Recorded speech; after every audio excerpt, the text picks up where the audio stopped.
which actually can kind of help us move, Kayla, into our next segment, which is experiencing pleasure. Women experiencing pleasure in sex, which we've always already touched on, but I want to kind of sort of streamline it a little more into that direction, right? Which is, Yes. you know, as I spoke of earlier, the levels of sexual pleasure that women can experience is huge, you know, and men and women, because even but men can have tantric experiences, right? There's all this stuff now about like, when they, what's it called? When they don't ejaculate, it's like they orgasm without ejaculating. There's a term for it. I don't think it's semen retention. I think that's different. I think that's when men are trying to like build testosterone and they just like don't jerk off or something. But do you know what I'm talking about?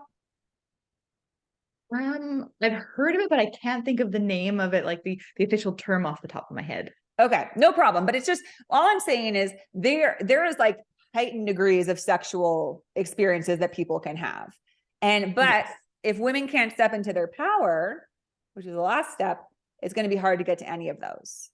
So to start us off, Kayla, what are some of, like, if you're open to sharing, some of your peak sexual experiences with pleasure, and how did you get there? Like, what were some of the key components that had to be present in order for that to happen? Or did it happen like early in your sexual life, or did it happen later? Like, when did you find that? I can think of two off the top of my head, and one was a bit of this misuse of power and also very situational. So there was this one guy in my early 20s, and I was so attracted to him. And um, just like the hormones were raging, and I wanted in his pants so badly. And he was a bit on the flaky side, so we would make plans. He would blow me off over and over, and it became this like, oh, I'm gonna get him one of these days. And finally, he ended up at my house one night. This was back when I was doing drugs, so I was pretty high on ecstasy. That probably had something to do with it. But that situation was like super pleasurable, both from the, well, this finally happened, and there's this huge buildup. Yeah. And I imagine like it was partially chemically induced. Like in that stage of my life, that was like a peak. I've had a much better peak since then. And Yeah. that's been with my now partner. And there's been so many, but I can think of one where, as I mentioned before, I almost always need like vibration electricity to have an orgasm. And there was one time where we were having sex, and this is another thing that really helps me is I was in a period where I was taking super good care of myself. Mm. I was really consistent in like my eating habits, my workout habits. I was very in my body and happy being there. And also just really turned on by him because he's just so sexy. And I actually had an orgasm without any type of toys or anything, like from penetration. It's like, oh, this never happens. This is incredible. So that would be another one, just Ooh. that experience of being fully connected to the person, fully in my body, and Mm. fully in that place where I felt good in my body because of the healthy habits I was taking as well. Yeah. Yeah. So you're like optimal performance level. You're Yes. optimizing your body, and that's in tune. Cause I mean, it's a whole body experience, right? It's definitely not Yes. again, it's not limited to the sacral. There's whole, basically like, uh, schools of thought around like how you can have whole body orgasms, and how sex the sexual organs are like a very minimal part of sex, right? Which is What true. mhm. What about you? Let's see which part. Which when have you kind of felt like at your peak in terms of sexuality? Yeah. Well, I would say kind of, tying back to what I spoke about in the last episode is that when I've been with a partner, like actually in a relationship, knowing that they fully wanted to commit to me, were there, I am Mhm. able to be so much more relaxed and not being so much in my head. And that's when I can just sort of like open up and feel, most comfortable. And, because when I'm with somebody where we're still in the dating phase and we've already had sex. So I'm doing that, that thing where I'm no longer asking, do I want to be with them? I'm just asking, do they want to be with me? Which I think is a common thing for women. We kind of after we engage sexually, it's like, okay. And like, will you choose me? Even if I don't even know if I like you that much, I still want to like, I want you to pick me. I still want you to want me, you know? And Mhm. that for me really taints sex. It makes it really hard for me to be present and open and available. I'm just stuck in my head. And I'm just thinking about like, you know, is this going to contribute towards them thinking I'm enough, you know, worthy of dating, of being with? And that's not a fun place to be for me when I'm having sex.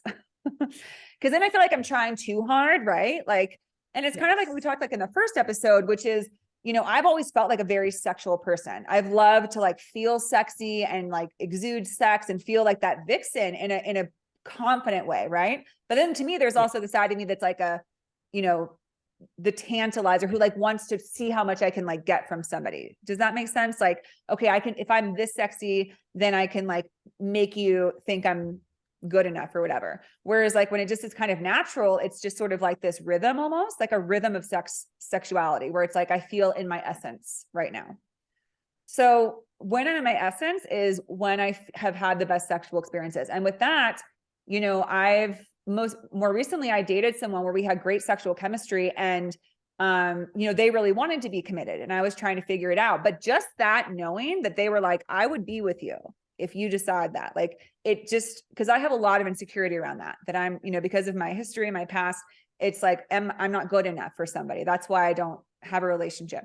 So it just like, it just melts away that insecurity. And I don't question constantly during sex about like, is this good enough? Is this, you know, whatever. And I can just be present. And it really does like open up the channels of energy in your body where I can, like I was saying, it's like you start to feel like different cylinders of pleasure opening up. Like even just through penetration, it's like, wow, it feels like something's building obviously towards like climax, but even beyond that, it's like, I feel like I'm like feeling this sexual energy, like up into like, you know, through all my chakras, which again is something that people talk about, the full body orgasm, that it's like not Mm. something that just happens like that one little like burst in from your clitoris. It's like this whole energy thing. And that's what I got to feel with this person is like this. It was, I literally one time I felt like they were like inside of me. Like I could feel their essence within me, not just like literally like their dicks inside me, but I was like, oh my God, I feel their energy up like through my whole body. And I was like, this is crazy. And like, what a connection. And like, and it was pleasurable, not just physically, but emotionally. Like I burst into tears Mhm. after, which is like not Wow. something that I would normally do. Like I'm not like a sex crier really often, but it was just like so powerful because it was like an emotional orgasm too. It was like, wow, like I mean, to bring it to like the more woo spiritual concepts, because that's what I'm all about. I mean, when two people have sex, you're literally exchanging your energies. You're becoming one, which is we all Mhm. walk around this world and our ultimate desire is to go back to the whole, right? Yeah, that's like the spiritual concept, like everything is all one. But here in physicality, we experience ourselves as like different beings. But when you have that sort of like heightened level of pleasure and intimacy, like you kind of merge into the other person and you're like, what is going on? Like, why do I feel this like whole energy storm? And it's because you are literally creating this melded energy that's such a heightened experience. So that's my most, you know, pleasurable. But aside from that, like I also just like playing around with different things.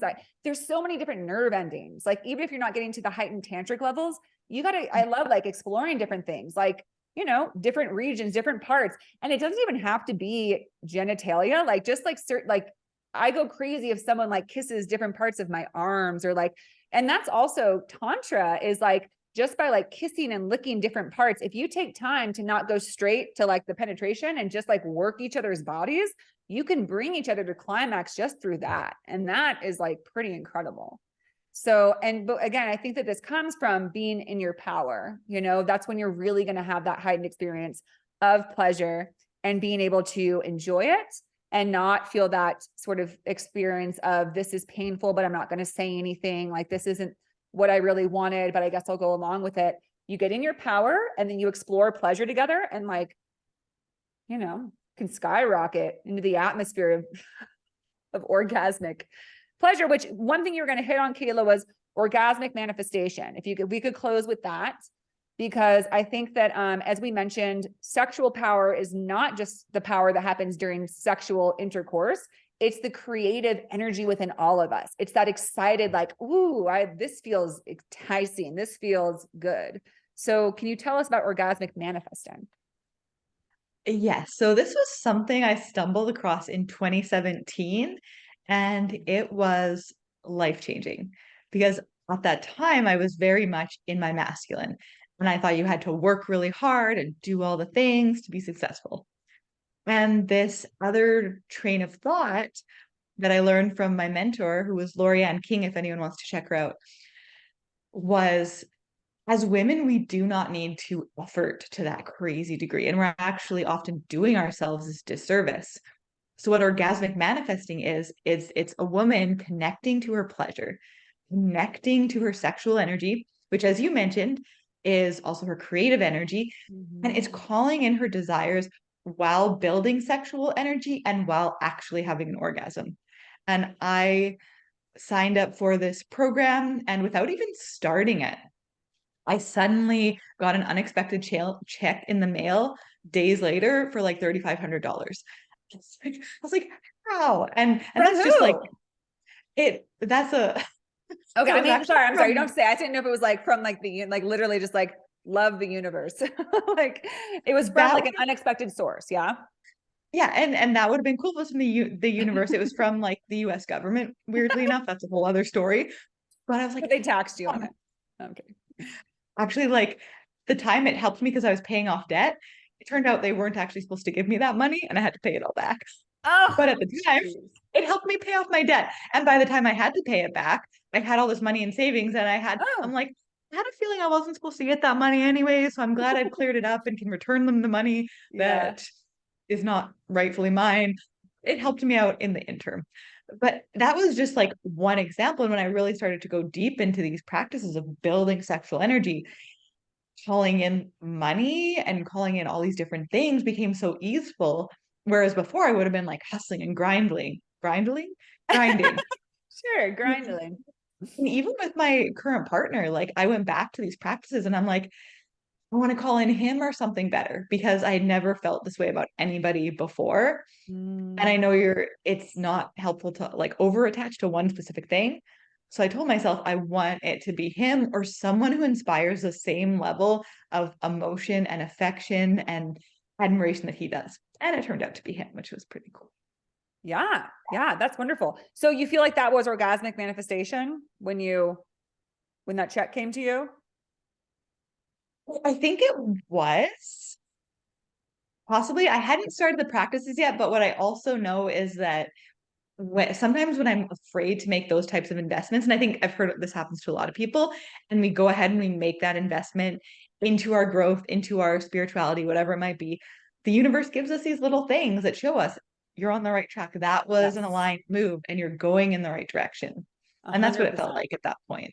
100%. Those little indications are so wonderful and so important to note. That's why so I have brothers who are very much like not into that kind of thing. Like they're not into spiritual stuff. So every time something happens and I'll be like, oh my gosh, did you guys see that? Like that was such a divine like guidance. And they're like, yeah, no, that was just like, you know, a leaf that fell from the tree. And I'm like, no, it wasn't. Anyways, it's just so frustrating people because I really do believe there's so many little signs and symbols that like you are going the right way. I even had a few months ago when I was on my road trip, I was like at this point where I was getting frustrated about like what's my next step going to be and what's the right choice to make. And I literally found a fortune on the ground. I'm obsessed with fortunes and fortune cookies. Like I feel like that's the way that the universe connects with me. And it said, you're headed in the right direction. And I was like, thank you. Oh. That's all I needed to hear. Whatever choice I make, it'll work out fine because I'm in the general right direction. So just to note that I think for anyone listening, keep your eye out for those signs that are showing you. Definitely. And I love that you have your special little thing, and that's what it came to. And for me, I'll be thinking of a certain idea or I'll be having a thought about something, and then I'll hear it echoed somewhere like verbally from someone else. And I'm like, that's what I was thinking about. And you either confirmed or provided contrast for that thing I was contemplating, which is so cool to look for those signs from the universe. Yes. So cool. And this is relevant to what we're saying in orgasmic manifesting, because I feel like if you practice, manifestation practice or orgasmic manifestation, you have to be open to what it's produced. If you just expect it to like, boo, just poof right in front of you, you might be disappointed. But you have to stay open to like the little ways that things will manifest, right? So, because what I'm getting, Kayla, from what you're saying is that orgasmic manifesting is basically like a heightened way to put your intention out, right? Because is that true? Is that accurate? Way to put your intention out. And it's also utilizing a woman's very special power, which is her sexual power, Yeah. to almost supercharge her intentions. Yes, that's supercharged. Yeah. Yes. And because it is, I mean, orgasm is a amazing phenomenon, I mean, it's literally like this heightened point of stimulation that just like erupts. It's like an explosion. It's wild, but it is like the buildup of something. And then this, like the highest level of energy that we can produce at one point. Right.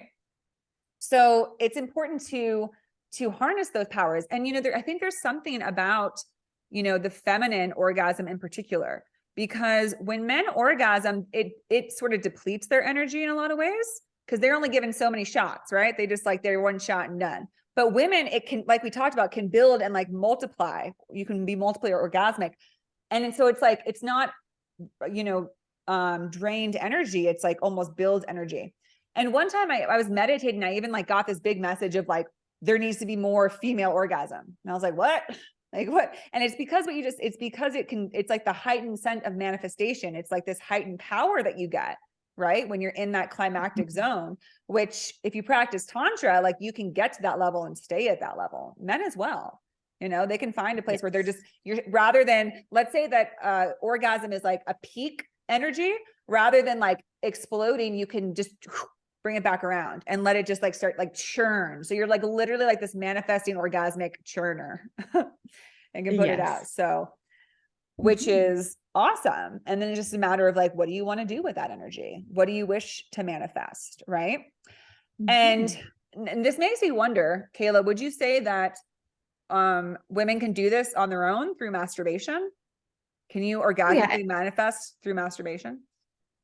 Yes, and that's a big thing that Lori and King teaches, is how to call in your desires while actually masturbating. That's a huge proponent of what she teaches, in addition to all the building sexual energy practices. And her theory there is that the best way to manifest is when we are physically, mentally, emotionally, and spiritually aligned. And when are we all four of those things? When we have an orgasm. Oh, okay. Yeah. If we're in like in our power, right, and feeling safe. That's another thing. I don't know if we mentioned that during like, the being in your power, and it ties to pleasure as well, is if you don't feel safe and comfortable, and I'm not talking like just not feeling like you're being coerced, but just like feel safe in someone else's energy, right? Feel comfortable, feel held, feel protected. That's when we're really going to be able to just, melt into pleasure, right? And melt into all four sectors that you just mentioned. You said spiritual, mentally, physically. What else? Was there one more? Emotionally? Emotionally. Yes. Those four, when those all kind of melt together, you're literally, you're like the essentially the energy of the universe. That's how the universe creates, is when it's like on all four levels aligned. And that's when something is produced. They say that thoughts become words, become things, right? And it's like that same process of creation, that once, if you are aligned, if you believe in what you say and what you speak, then it will be. Yes. Right. Yeah. And I love that you explicitly brought up safety. I felt it was definitely implied when you were talking about when you feel you're in your power, because it was always when you were with partners who you knew they were committed for the long term, which created that safety. But thank you so much for explicitly mentioning it, because I think that is such a core component of being in our sexual power. Yes.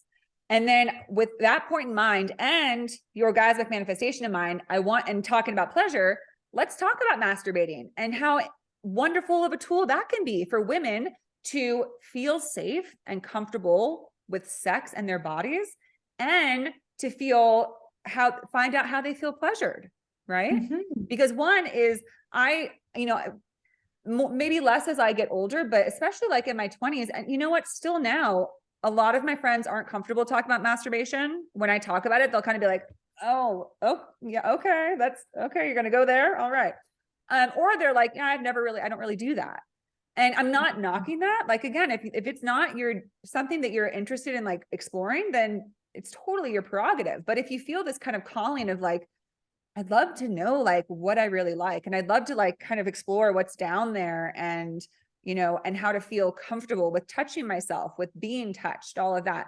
Then masturbation is a great way to start because hopefully you can feel safe in your own presence, and you can do things like light a candle, like put on music that you like things that make you feel like you're literally just celebrating and exploring the magnificence that is your body and the female genitalia. Like, good grief, that thing literally is like a portal to the universe. It's what delivers life into the world. Like, it's an amazing thing we have between our legs.